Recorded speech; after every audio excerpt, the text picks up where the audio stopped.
السلام علیکم سامعین، 21 سفر المظفر اور 5 اگست ہے۔ خبر کا عنوان ہے کیرانہ کا محمد فرقان پولیس انکاؤنٹر میں مارا گیا۔ خبر سنیے تفصیل سے۔ مغربی اتر پردیش کے ضلع شاملی کے قصبہ کیرانہ کا رہنے والا محمد فرقان آج جھنجھانہ علاقے میں پولیس کے انکاؤنٹر میں مارا گیا ہے۔ ضلع میں پولیس کو ایک کامیابی ملی ہے۔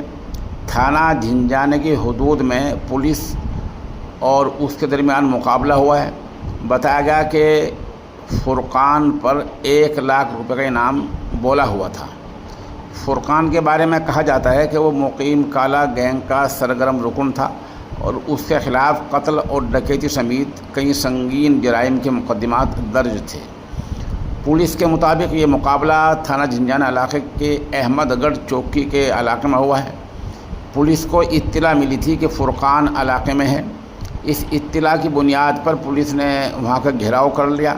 اس دوران فرقان اور پولیس کے درمیان فائرنگ کا تبادلہ ہوا۔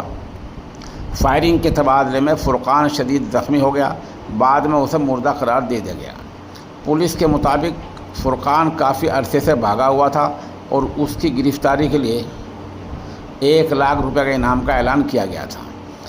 فرقان کا نام کیرانہ میں 2 تاجروں کے ہائی پروفائل قتل کے معاملے میں بھی سامنے آیا تھا۔ پولیس کا کہنا ہے کہ وہ اس کیس میں مطلوب تھا۔ انکاؤنٹر کے بعد پولیس اس کے مجرمانہ نیٹ ورک، گینگ کے دیگر لوگوں اور اس کے ساتھیوں کردار کی بھی تفتیش کر رہی ہے۔